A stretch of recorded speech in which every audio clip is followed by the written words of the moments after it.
So, since we've been talking about multiclassing a bit recently, I thought it would be fun to stir up some drama. 12 classes, over 80 plus archetypes with 10 to 11 levels a pop depending on how we classify a dip, leaving us with hundreds upon hundreds of possibilities for us to consider if we want to let our Dungeons & Dragons 5th edition character explore the wonderful world of multiclassing. But which of D&D 5e's classes make for the best multi-class character builds? Mechanically, not necessarily for roleplay.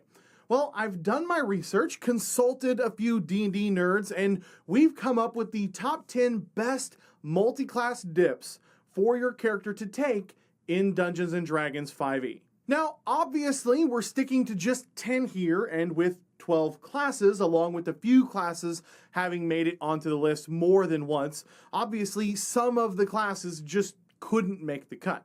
So here are a few honorable mentions that were close, but ultimately weren't better than the ones that made the list. The first honorable mention is War Magic Wizard 2.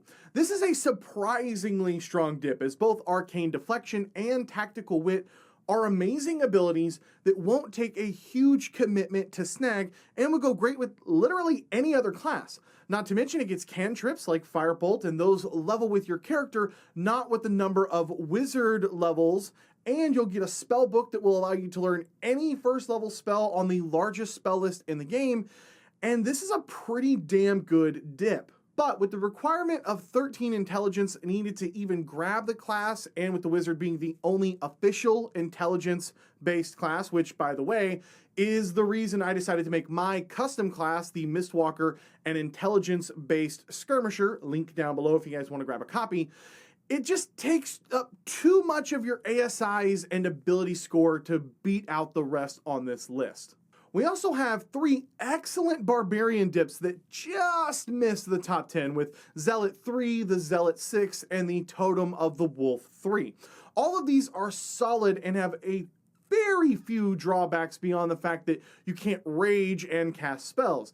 And if you wanted to argue that these should bump up 2 or 3 slots to actually make it into the top 10, I mean, you'd have a fair argument. But in order to avoid the Barbarian from dominating the list completely, plus with the fact that every class in the game pretty much has access to spells if they want, and with the armor requirements for raging, coupled with just how spread thin on ability scores most multi-class builds face if you're trying to overcome that armor deficiency, these miss the cut, though just barely. And the last honorable mention is the Spore Druid 2. I really wanted to put this dip on the list. It's seriously very, very good, especially for melee builds, and using its reaction constantly with Halo of Spores and popping Symbiotic Entity on occasion, it's really solid. The only thing I don't like is that Symbiotic Entity requires an action, not a bonus action to activate. And yes, I know that's very picky, but it might be the only thing that kept this out of the top 10. Okay, so let's jump over to the multi-class dips that actually made the best of the best dips in 5th edition. Starting at number 10, we have the Divination Wizard 2. For all of the same reasons as the War Magic dip when it comes to the spellbook, cantrips, etc., the Divination 2 dip is solid, especially for classes that already have spellcasting. But the reason Divination 2 dip was able to overcome its intelligence requirements is because of Portent. Portent may very well be one of the absolute best class abilities in the game, and it's an absolute bomb when used by a savvy player. Being able to auto-fail the Beholder's Dex save, or auto-pass the Barbarian's Wisdom save against being turned to stone, or having an enemy caster hit it with confusion, or even being able to give the occasional natural 20 to the Paladin for a timely critted smite on a boss, is completely game-changing. And it's what makes this 2-level dip one of the absolute best in all of 5th edition. Moving on to number 9, we have the Lore Bard 6.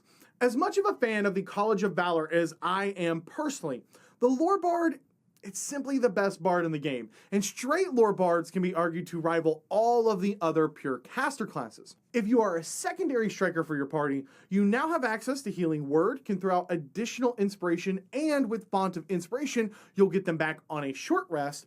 You'll become your party's skill monkey to shore up any deficiencies that you guys may have.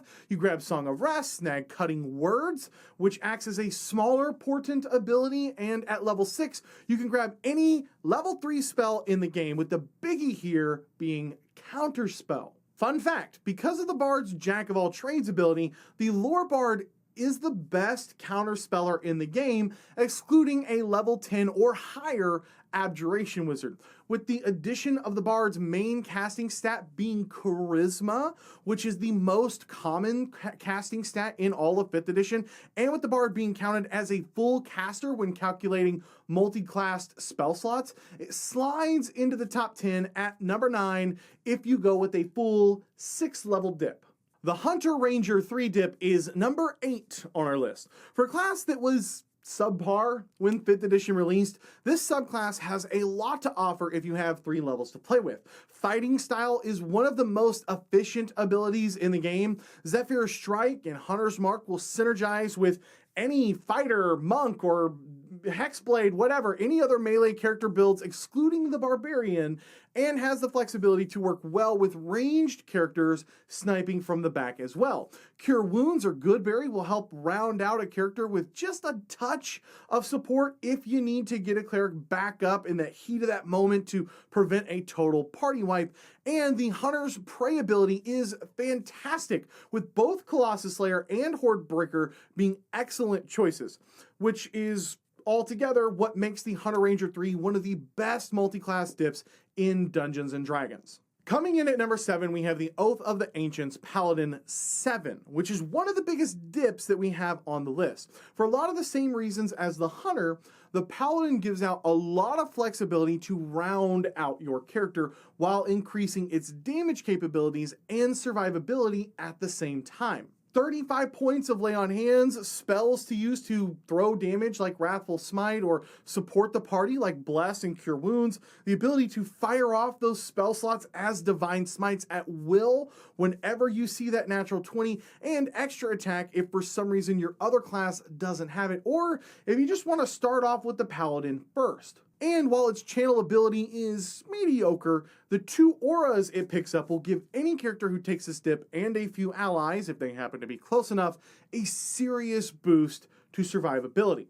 Not to mention the always powerful fighting style, which while it doesn't help ranged characters, it will still layer on top of another fighting style from another class, as long as you take, of course, a different style with your Paladin. So you could grab both defense and great weapon fighting pretty easily, and it might seem like you are stretching to level 7 on this dip, but the Paladin is so close to fighter in the levels 4 through 7, and you're getting a lot of versatility in those last 4 levels for the Paladin. Moving on to number 6, we have the Champion Fighter 3. Let's be honest, arguments could easily be made here for many different fighter variants at several different levels to make this list. The whole list could be fighters if we really wanted it to. But for 3 levels, you get a multi-class dip that will synergize with literally every build you can think of that makes weapon attacks.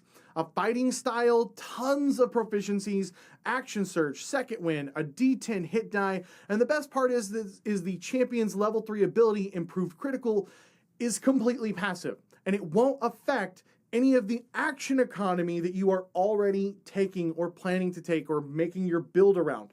Combined with the way that dice are doubled on any crit, anything that's throwing an extra damage dice while you crit 10% of your attacks now will turn this ability into a monster when spitting out damage on the battlefield. Easily a top 10 multi-class dip. At number 5, we have a very strange dip, and the biggest on our list with Forge Cleric 8. This dip can turn any melee combatant into a wrecking force, but it does tend to play a bit better with tankier fighters, paladins, hexblades, and even rangers than it does with barbarians. This dip seems to be one of those that just gets it all. heavy armor proficiency, a static +1 to armor or a weapon of your choice, resistance to fire, another bump to AC if you're wearing heavy armor, an extra 1d8 damage once a turn, hopefully every turn, healing word, revivify, bless, spirit guardians, dispel magic, banishment, guardian of faith, which by the way is not a concentration spell, and it lasts 8 hours with only an action and verbal component needed to cast it. Silence, Zone of Truth, Spiritual Weapon, and the very underrated Guidance spell, which as a cantrip can turn out of combat skill checks into easy mode for you and your party. Additionally, with 8 levels, it plays very nice for ASIs with your other class or classes to make sure you're not missing out on any ASIs by multiclassing. And with Wisdom being an easy stat to pump up for perception checks and most saves, your Channel Divinity DC could easily be maxed out or close to it when and if your party actually encounters undead throughout the campaign. Also, I would be remiss to discount Elemental Weapon as a domain spell and Blessings of the Forge's ability to work with any weapon. And both of those will work very, very well with ranged characters also. And turning your weapon's damage instantly into magical damage by the first level of this dip is not insignificant when facing off against those resistance monsters like a Barghast, a Mummy, or Shadow Demon, whatever. Next up at number 4, we have the classic Rogue 1 dip. Like the Fighter and Barbarian, the Rogue is a class that you could easily argue it should have 4 or 5 different dips on this list.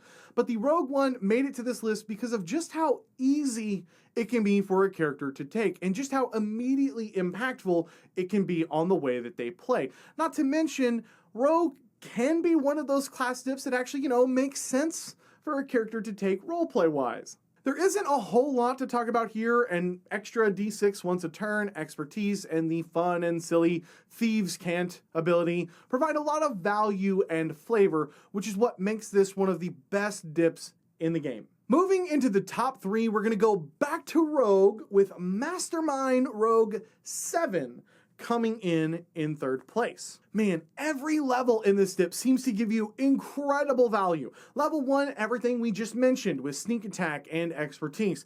Level 2, cunning action. Level 3, another sneak attack die, 2 additional languages, and master of tactics to give an ally advantage on 1 attack every round as a bonus action while up to 30 feet away. That's insane for archers and characters who are not fighting with 2 weapons and using that bonus action every round to attack with a second weapon. Level 4, ASI. Level 5, Uncanny Dodge and a 3rd sneak attack die. Level 6, Expertise again. And level 7, your 4th sneak attack die and the incredibly powerful Evasion ability. Wow, that is a hell of a lot of usable class features, and if you're playing a ranger like the Arcane Archer, a Valor Bard, or a bow-wielding fighter, the Mastermind's Master of Tactics ability is a complete bomb for your party. And a sword and board fighter, paladin, cleric, or druid would also go ham with this, which is why it beat out the assassin and swashbuckler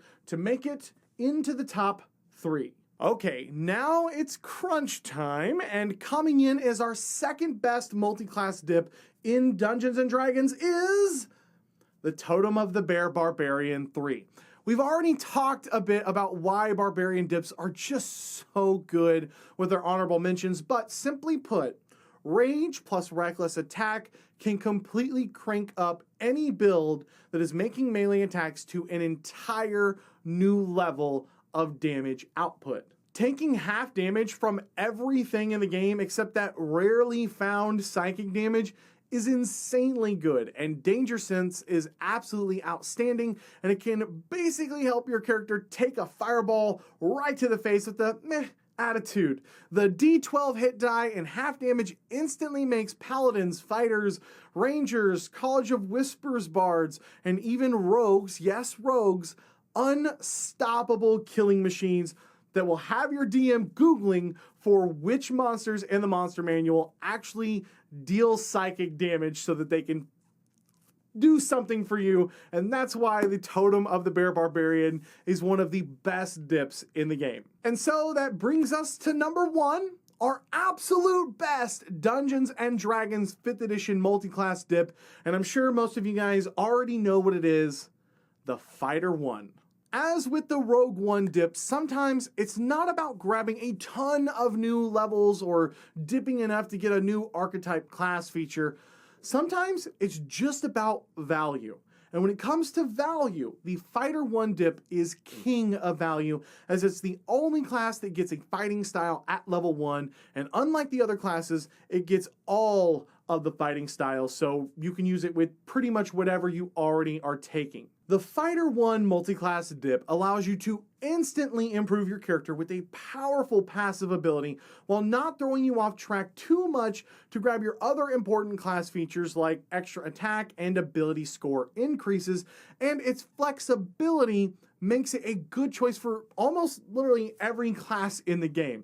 Compounded with a solid D10 hit die, a very usable second wind class feature, and a basket of new proficiencies, or better yet, all of the proficiencies if you simply start the game as a level 1 fighter, so you'll also be proficient with heavy armor, makes this the best multi-class dip in D&D. All right, argument section, let the battle commence! What classes got left off in your opinion, and what classes on here do you think just should have been lower? Also, as there are some DMs who do not allow multi-classing at their table out there, do you have any issues with players when they want to multi-class? And do you think multi-classing falls just purely into the category of power gaming? I would love to hear what you guys think. I, of course, want to thank all of the beautiful, incredible, wonderful, sexy, talented, that's a weird thing to say, but talented people over at WelcomeAdventures.com who support this channel. If you guys like what I do here, you want to support more content like this, WelcomeAdventures.com is a great way to do that. And by the way, I know that for a few months we have been sold out of the one-on-ones where you guys can chat with me for a few minutes to talk about your campaigns or whatever. And I put some thought into it, and I'm going to be opening up a few more slots. So if you wanted to get into a meeting with me and you weren't able to because we were sold out, there are now a few, very few slots opened up. If you guys want to slide over to WelcomeAdventures.com and snag up one of those and come have a chitty chat with me once a month. I think I just spit all over my microphone. If this is your first time here and you love role-playing games as much as I do, I'd love to have you subscribe. Every week I put out new videos on GM tips, player tips, tutorials, and more. So if this sounds like something you might be interested in, just hit that subscribe button down below and come join us. Thank you guys so much for watching. My name is Cody, and may your games be filled with awesome memories and even better friends. I'll catch you guys next time. Yeah.